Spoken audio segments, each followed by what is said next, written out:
Hey guys, how's it going? Hope you're doing well. My name is Crown, and today I'm going to read you some very interesting stories that I hope that you're gonna love. And now, without further ado, let's go!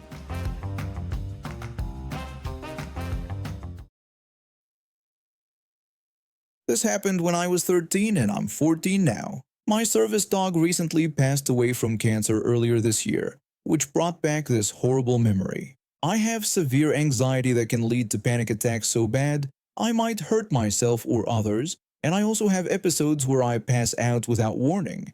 That's why I had my psychiatric service dog, a small Chihuahua and Dachshund mix. She was trained to help me avoid anxiety attacks by creating space around me when I needed it, and she could alert me when I was about to faint so I could get somewhere safe. The vest actually interfered with her work and made my disability worse in certain situations. According to the Americans with Disabilities Act, service dogs don't need vests if they interfere with their tasks. But she did wear a special leash that clearly said, "Anxiety Service Dog," and "Do not pet" in big letters. Every week I had ice skating classes at the mall, and I'd always stop by GameStop afterward. There was this employee there who I was pretty friendly with. We'd chat about games and she knew me and my dog by name. My dog was always well behaved and never bothered anyone. So on this particular day, I walked into GameStop with my service dog like usual. I was looking at a game for my Nintendo Switch. I think it was Minecraft, and my dog was positioned behind me doing her job. Part of her training was to create a barrier between me and other people when I was in crowded spaces, because having people too close to me is a major trigger for my anxiety. I was just minding my own business when I heard this woman behind me cooing about how cute my dog was. Before I could even turn around, this woman had bent down and picked up my working service dog. My dog looked confused and was trying to get back to me. I politely asked her to please not pick up my dog because she was working and needed to stay focused. But this woman completely ignored me and started yelling that my dog didn't have a vest, so it was fine to touch her. She was still holding my dog while she screamed at me. I could feel my heart racing and that familiar feeling starting to build up in my chest. I tried to explain that, by law, my dog didn't need a vest if it interfered with her work, but Karen cut me off again. She shouted that this was actually her daughter's therapy dog, and she had every right to hold her. I looked around confused. There was no daughter anywhere. This woman was alone in the store. Meanwhile, my dog was struggling to get out of her grip and back to me, and I could feel myself getting worse. The room was starting to feel fuzzy around the edges, which meant I was about to have an episode.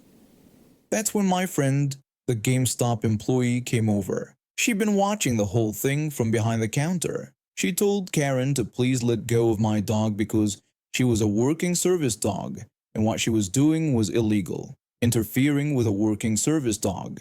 My friend even knew my dog's name because we'd been coming there for so long, but Karen just kept screaming that this was her daughter's therapy dog and refused to let go. She kept insisting on this imaginary daughter while holding my dog higher, almost like she was trying to keep her away from me. My dog was whimpering and trying to reach me because she could sense I was about to collapse.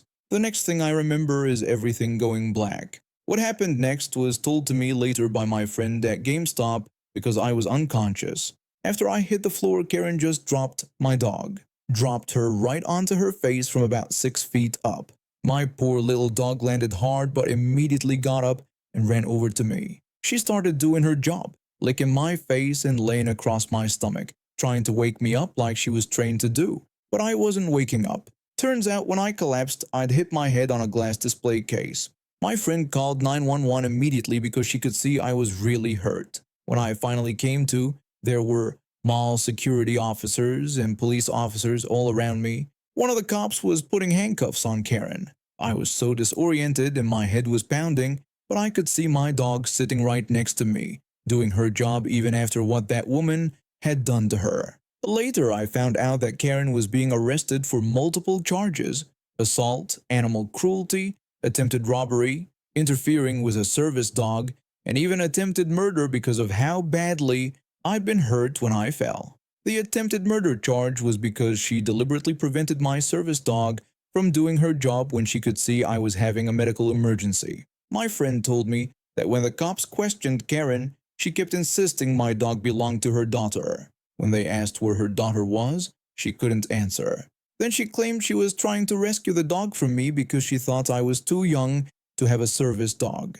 The cops weren't buying any of it. The whole thing was surreal. This woman had literally tried to steal my medical equipment and nearly killed me in the process. When my dog couldn't do her job because Karen was holding her, I collapsed and could have died from the head injury. My family didn't end up pursuing it further in court because we didn't have the time or money to deal with a lengthy legal battle. And honestly, I just wanted to put the whole thing behind me. But I know she was prosecuted for what she did. The scariest part was realizing how quickly everything went wrong. One minute I was just looking at video games, and the next minute I was unconscious on the floor with a head injury because some entitled woman decided my service dog was actually hers.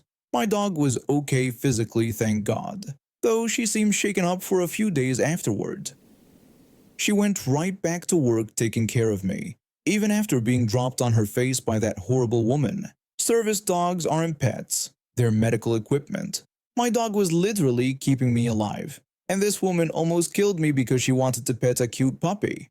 The leash clearly said she was a working service dog, and not to pet her, but Karen didn't care about any of that.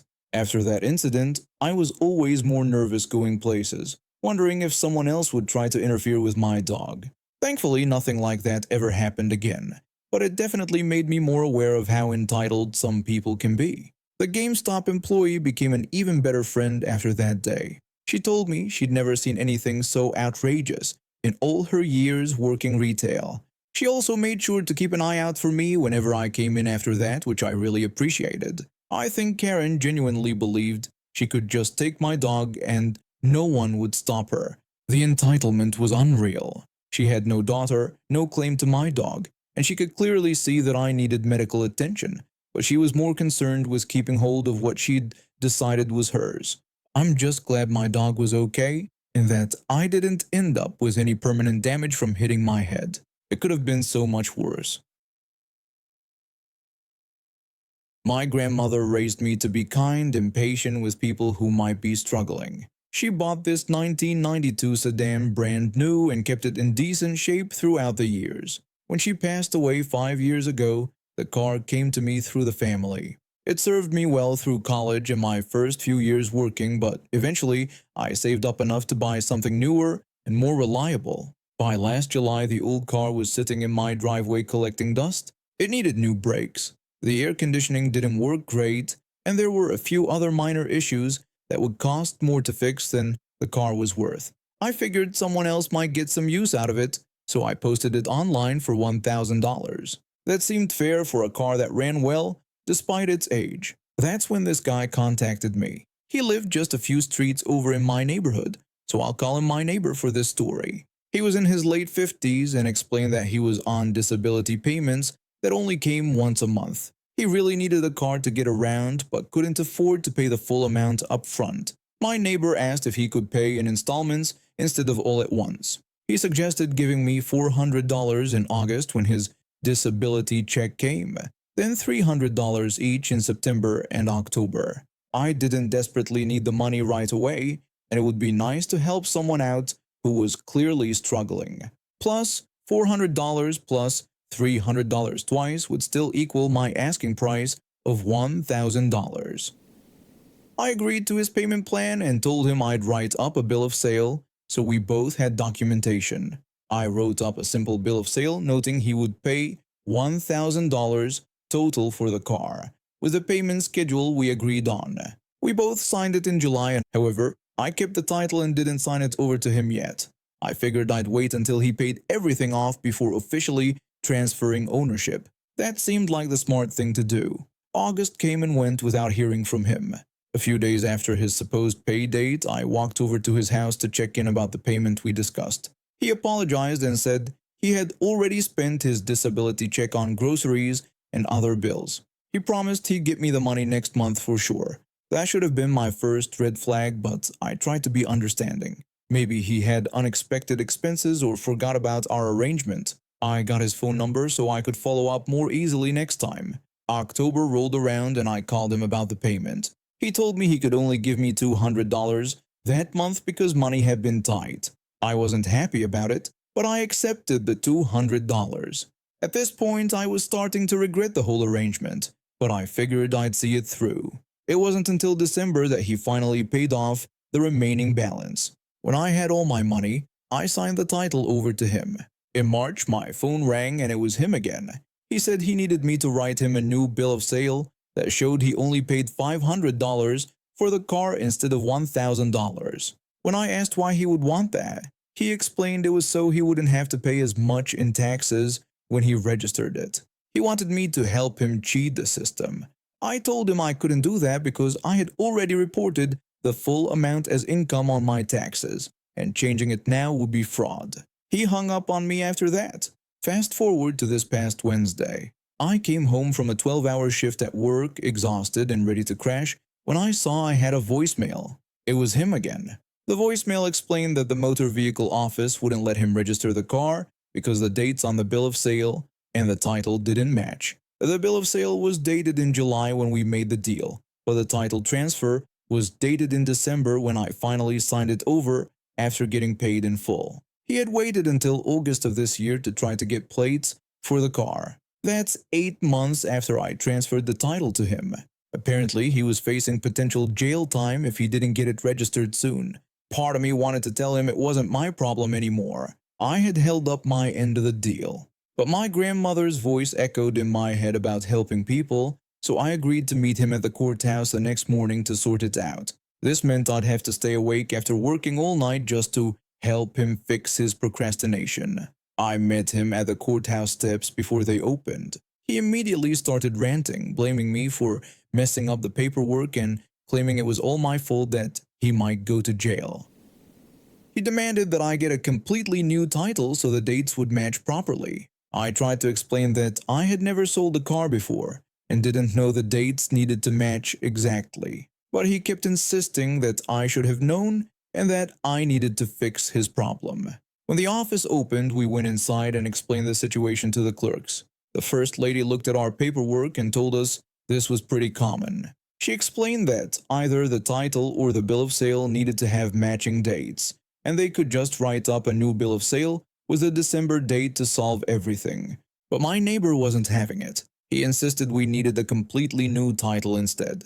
I could see part of his reasoning. He had put down his address as being in the next county over, so he wouldn't have to pay as much in taxes. The second clerk tried to explain that a new bill of sale would solve the problem and wouldn't cost anything, while a new title would cost $15.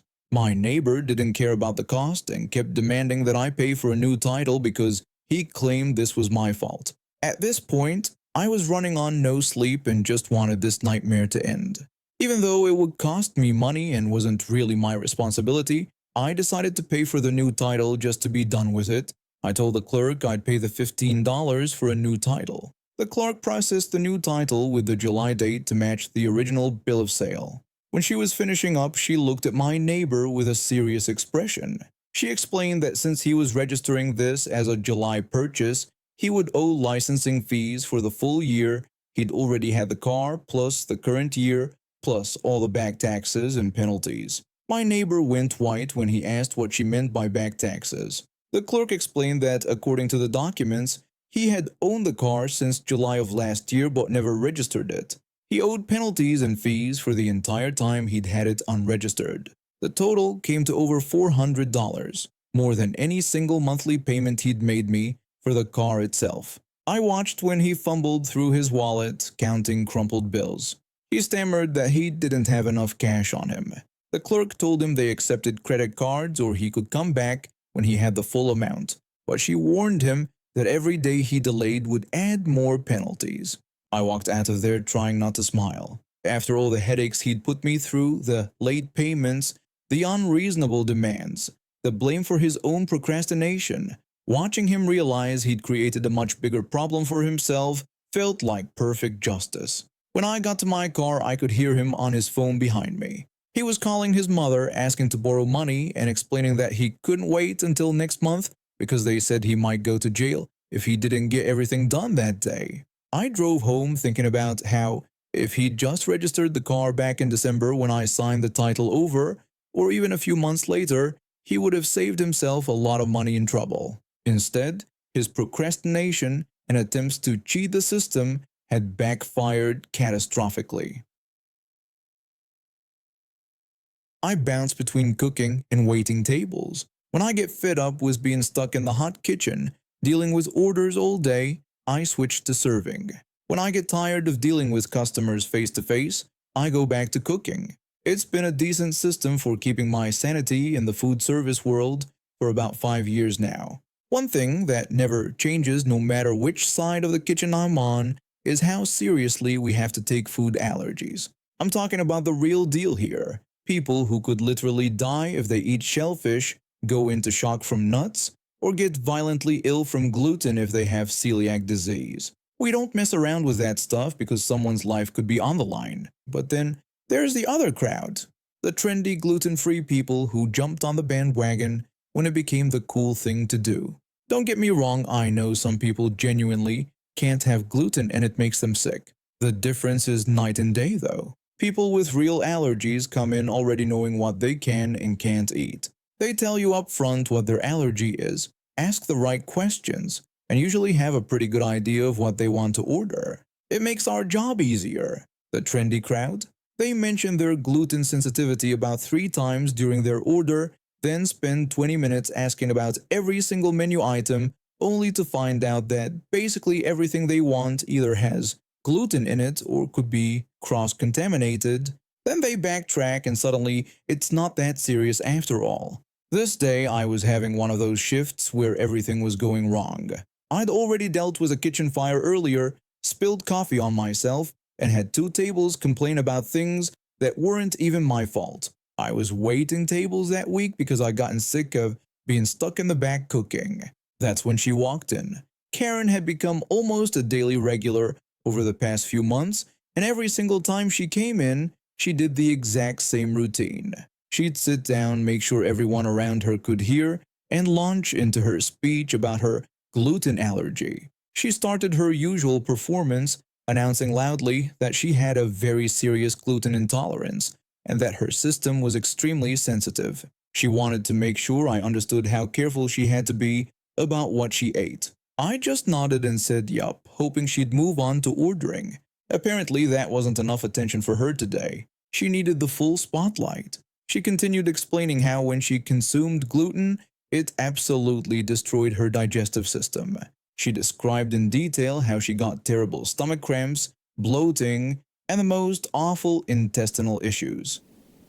She made sure to emphasize that it was really quite serious. She went on for another 5 minutes describing in graphic detail exactly what gluten supposedly did to her body.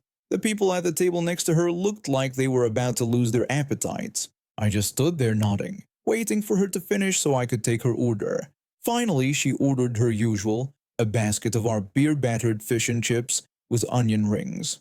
The same thing she ordered every time after her big speech about being allergic to gluten.